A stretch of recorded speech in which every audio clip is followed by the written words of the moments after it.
हरिओम नमः शिवाय। जय गुरुजी सभी को। स्वागत है आपका आपके अपने चैनल टैरो बाय टीजे पर। I am back with another crystal ball reading for you guys. उन लोगों के लिए स्पेशली जिनकी किसी व्यक्ति से बातचीत नहीं हो रही है। ये पर्सन कोई भी हो सकते हैं, आपके फ्रेंड हो सकते हैं, लवर हो सकते हैं, पेरेंट हो सकते हैं, ठीक है।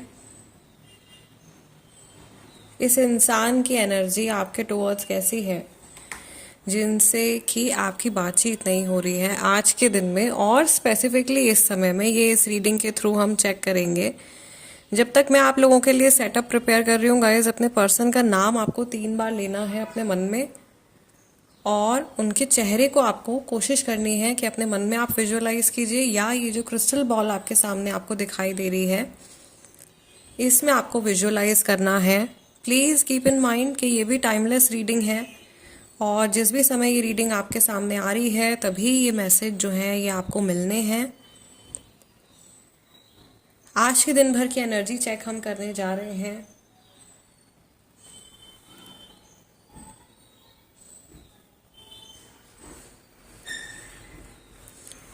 Also please keep in mind कि ये जनरल रीडिंग है गाइज। सो आपको सिर्फ वही मैसेज अपने लिए पिक करने हैं जो आपके साथ में रेजोनेट कर रहे हैं। अननेसेसरीली आपको हर मैसेज के साथ में कनेक्ट नहीं करना है।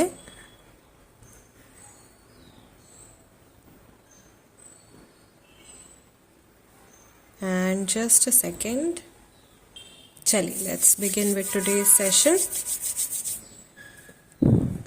लेट्स सी जिनसे आपकी बातचीत नहीं हो रही है उनके मन में आज के दिन में और इस समय में आपके टुवर्ड्स क्या चल रहा है। मुझे ऐसा लग रहा है कि जैसे ये इंसान आपसे कुछ बात करना चाह रहे हैं, या आप तक कोई अपनी मन की बात पहुंचाना चाहते हैं, या आप या ये सामने वाला व्यक्ति एक दूसरे के साथ में किसी तरीके का टेलीपैथिक कनेक्शन बनाने की कोशिश कर रहे हो। आई कैन ऑल्सो सी कि आप दोनों एक दूसरे को रीच आउट करने की कोशिश कर रहे हो, या एक दूसरे तक पहुंचना चाहते हो। समहाउ कुछ एनर्जेटिक कनेक्शन आप बनाना चाह रहे हो। आपको ऐसा भी महसूस हो रहा है कि ज्यों ज्यों समय बीतता जा रहा है, जैसे जैसे टाइम निकल रहा है,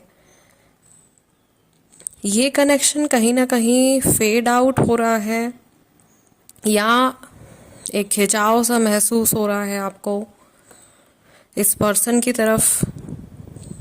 और ये व्यक्ति भी जैसे अपनी लाइफ में आगे बढ़ने की कोशिश कर रहे हैं, लेकिन पूरी तरीके से अपनी लाइफ में आगे बढ़ नहीं पा रहे हैं। इन्होंने शायद बहुत कोशिश करी है, कहीं और भी अपना मन लगाने की कोशिश करी है, अपने आप को बिजी रखने की कोशिश करी है, किसी भी तरीके से इन्होंने आपसे कट ऑफ करने की कोशिश करी है, लेकिन मेंटली और इमोशनली वो कट होता हुआ, एनर्जी कट होती हुई दिखाई दे नहीं रही है। बहुत स्टबर्न एनर्जी है इस पर्सन की। मुझे ना टॉर्टोइज यहाँ पे दिखाई दे रहा है। ऐसा व्यक्ति जो कछुए की चाल से चलता है, जिसने शायद आपको भी बहुत लंबे समय तक लाइफ में उलझा करके रखा होगा, और बहुत धीरे धीरे ये अपनी लाइफ में आगे बढ़ते हैं। बहुत धीरे, बहुत स्लो डिसीजंस लेने वाला ये पर्सन है। बहुत सोच समझ करके आगे बढ़ने वाला ये व्यक्ति है। थोड़ा सा स्टबर्न है, एज इन ज़्यादा कुछ आप इनसे बुलवा नहीं सकते हो, ज़्यादा कुछ आप इनसे एक्सेप्ट नहीं करवा सकते हो, या ये शाय और इंट्रोवर्ट नेचर के हैं, अपने शेल के अंदर चले जाते हैं बहुत जल्दी से। समझदार बहुत ज़्यादा है, बहुत मैच्योर है, और बहुत दिमाग का इस्तेमाल करते हैं। अभी भी इनकी ऐसी एनर्जी मुझे दिखाई दे रही है कि ये व्यक्ति जो हैं ये अपने कॉन्शियस माइंड का इस्तेमाल ज़्यादा कर रहे हैं, अपनी लॉजिकल साइड का इस्तेमाल ज़्यादा कर रहे हैं इस समय पर, इस कनेक्शन में भी। और स्पेशली इस टाइम पर हो सकता है इनकी सूर्य नाड़ी एक्टिवेटेड हो, ये लॉजिकली होकर के चल रहे हैं। ईगो मुझे बहुत ज़्यादा बढ़ा हुआ दिखाई दे रहा है। A person with again funny messages आने शुरू हो गए आप लोगों की रीडिंग में। बड़ी नाक वाला व्यक्ति, लंबी नाक वाला व्यक्ति जिसकी नाक कटती है, सामने किसी के झुकना नहीं है। भले ही पता है कि अपने अंदर 10 बुराइयां हैं, लेकिन उनको एक्सेप्ट भी नहीं करना है, या मन ही मन एक्सेप्ट कर भी रहे हैं तो सामने वाले के सामने एक्सेप्ट करने की अभी इनमें वो करेज नहीं आया है। बहुत ज़्यादा करेज एक्चुअली आपको चाहिए होता है अपनी गलती को मानने के लिए, उसको एक्सेप्ट करने के लिए भी। वो करेज मुझे इनके अंदर नहीं दिखाई दे रहा है। मुझे ऐसा भी लग रहा है कि ये पर्सन अभी खुद जैसे एक धुंध में कहीं खोए हुए हैं। और ये एक्चुअली भी हो सकता है, क्योंकि अभी आजकल के टाइम में इतना ज़्यादा, इस समय पर जिस टाइम पर मैं ये रीडिंग कर रही हूँ अक्टूबर के समय में, स्पेशली मैं जहाँ पर हूँ दिल्ली एनसीआर में, यहाँ पे तो एक्चुअली इतनी धुंध हो गई है, आप बाहर निकल के देखिए तो आपको सामने वाली बिल्डिंग या कुछ भी नहीं दिखाई दे रहा है। इतना ज़्यादा पॉल्यूशन और इतना स्मॉग है बेसिकली। हो सकता है ये पर्सन ऐसी किसी रोड पे जा रहे हैं जहाँ पे बहुत ज़्यादा धुंध है, कोहरा है, स्मॉग है, या ये एक लाइक हाइपोथेटिकल एक मीनिंग ऐसा भी हो सकता है कि इनके मन के अंदर की बात है, इनके मन में क्लैरिटी नहीं है किसी चीज़ को लेकर के या इस कनेक्शन को लेकर के। ठीक है, और क्लैरिटी ना होने का रीज़न भी यही होगा गाइस, बिकॉज ईगो जहाँ पर होता है वहाँ पे क्लैरिटी नहीं आ पाती है, क्योंकि आप हर चीज़ को अपने नज़रिए से ही देख रहे हो, आप अपने आप को ही सही प्रूव करने की कोशिश कर रहे हो। ये जान ही नहीं पा रहे हैं कि आपके मन में क्या बीत रही है, आप क्या महसूस कर रहे हो, आप क्या फील कर रहे हो, वो समझ ही नहीं पा रहे हैं। ठीक है, मुझे यहाँ पर गाइज अनफॉर्चुनेटली ऐसी चीज़ दिखाई दे रही है कि जैसे आप इस कनेक्शन में बड़े इमोशनल किस्म के इंसान हो, आप बहुत इमोशनल हो, आप इतने ज़्यादा, शायद आप में से बहुत सारे लोग ना एम्पैथेटिक एनर्जी वाले भी हैं, एम्पैथ बोलते हैं जिनको, जो कि सामने वाले के इमोशंस को बहुत ज़्यादा महसूस करता है, और आप इतना फील कर लेते हो कि सामने वाले के इमोशंस भी आप ही महसूस कर लेते हो, उनको कुछ फील ही नहीं होता। तो इतनी एनर्जी आप अपनी तरफ पुल कर लेते हो कि सामने वाला पर्सन एकदम नम हो जाता है या वो न्यूट्रल हो जाता है, राइट।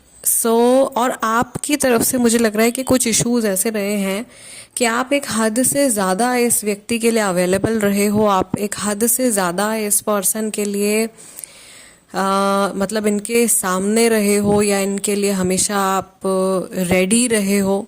ठीक है, और इस इंसान ने शायद आपको फॉर ग्रांटेड लिया है काफ़ी समय तक। इस व्यक्ति ने शायद आप में से काफ़ी सारे लोगों को एज एन ऑप्शन भी ट्रीट किया है अपनी लाइफ में, एक ऑप्शन की तरह ट्रीट किया है, जो कि बड़ी दुखदाई स्टेट मुझे यहाँ पे दिखाई दे रही है। बहुत सारे लोगों के बीच में बात ना होने की वजह जो है वो बिट्रेयल और चीटिंग भी दिखाई दे रही है मुझे। लैक ऑफ अंडरस्टैंडिंग जो मेजरली आपके पर्सन की तरफ से आ रही है। आप लोगों के ऑरा में मुझे लैक ऑफ सेल्फ लव दिखाई दे रहा है कि आप खुद से प्यार नहीं कर रहे हो, आप अपने आप को वैल्यू नहीं दे रहे हो, और आप इस पर्सन के, आप इसको बहुत ज़्यादा चेज कर रहे हो, ये जो भी हैं। ठीक है, इस व्यक्ति को आप बहुत चेज कर रहे हो, आप अपनी वैल्यू नहीं कर रहे हो, तो आपको थोड़ा सा बैक ऑफ करना है और अपने ऊपर ध्यान देना है। ठीक है, और यहाँ पे कई लोग ऐसे भी हैं जो कि किसी बहुत छोटी सी बात को, किसी बड़े छोटे से इशू को बहुत बड़ा बना रहे हैं। बात शायद इतनी हाथ से नहीं निकली है या इतनी ज़्यादा ख़राब नहीं हुई है जितना कि आपको महसूस हो रहा है, क्योंकि एक बार क्या होता है कि आपके माइंड में अगर एक बार कोई नेगेटिव ट्रेट, नेगेटिव थॉट आ गया, उसके बाद दूसरा नेगेटिव थॉट आना बहुत आसान है, फिर तीसरा नेगेटिव थॉट, फिर चौथा नेगेटिव थॉट, वो ट्रेन चल पड़ती है नेगेटिव थॉट्स की, और फिर आप उलझ करके रह जाते हो उन्हीं थॉट्स के अंदर। तो जहाँ भी कोई नेगेटिव थॉट आपके माइंड में आ रहा है, आपको उस थॉट को जज करना है कि उसमें कितना सत्य है, वो कितना सच है, और कितनी आपके मन की इमेजिनेशन है। ठीक है, बिकॉज़ यहाँ पे कुछ डिप्रेसिव एनर्जीज दिखाई दे रही हैं मुझे कई लोगों के साथ में। आजकल ये इशू चल रहा है एक्चुअली बहुत ज़्यादा, और इस साल का तो मैंने, और इवन विनोद सर ने भी, हम लोगों ने इंटरप्रिटेशन करी थी जब आप लोगों को बताया था कि इस साल में डिप्रेशन, एंग्जाइटी, ये इश्यूज जो हैं बहुत ज़्यादा रहेंगे। इवन अर्थक्वेक और सुनामीज़ वगैरह आने का भी बहुत सारे चांसेस हैं, ये भी हम लोगों ने बताया था, राइट। एंड आप देख ही रहे हो कि कितने सारे अर्थक्वेक्स जो हैं वो इस साल में आए हैं। सो ये केतु का इम्पैक्ट जो है वो पड़ रहा है माइंड के ऊपर बहुत ज़्यादा, और इम्पल्सिव एक्शंस लिए हैं इस साल में, लोगों ने बहुत ज़्यादा लिए हैं। अभी जो लोग ये रीडिंग देख रहे हैं नवंबर में, अभी 2 महीने बाकी हैं ये साल ख़त्म होने में। सो आपको कोशिश करनी है कि आप लॉजिक लगा लगा करके आप अपनी सिचुएशन में आगे बढ़ें।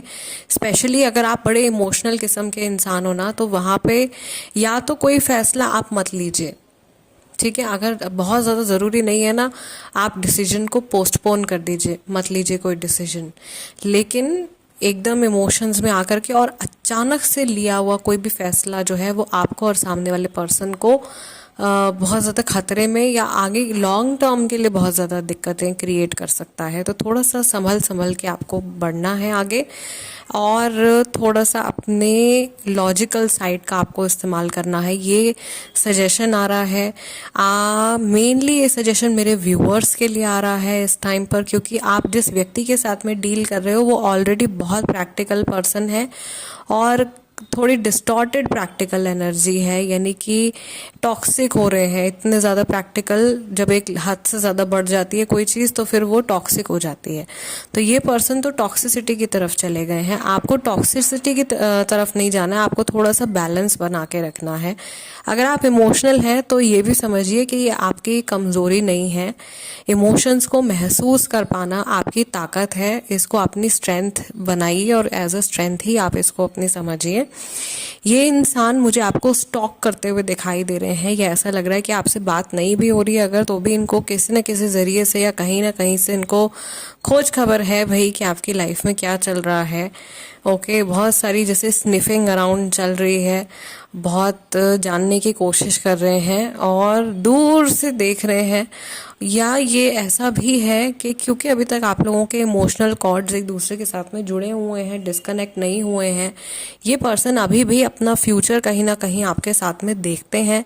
और जो कछुए की जो इमेज यहाँ पे बनी थी, तो ऐसा लग रहा है कि धीरे धीरे ये आगे बढ़ रहे हैं, धीरे धीरे ये व्यक्ति कदम आगे बढ़ा रहे हैं, लेकिन पिछली बातों से, पास से, पुराने रिश्तों से ये अपना नाता पूरी तरीके से तोड़ नहीं पा रहे हैं। और इनको डर है कि घूम फिर करके सारी चीज़ें या वो सारी बातें जिनको ये दबा रहे हैं अपने मन के अंदर, जिनसे ये भाग रहे हैं और जिनका ये सामना नहीं करना चाह रहे हैं, अचानक से एक दिन ये सारी चीज़ें निकल करके इनके सामने आ जाएंगी और ये बहुत ज़्यादा घबरा जाएंगे, या उस समय पर इनको समझ नहीं आएगा कि इनको सिचुएशन को किस तरीके से टैकल करना है या कैसे हैंडल करना है।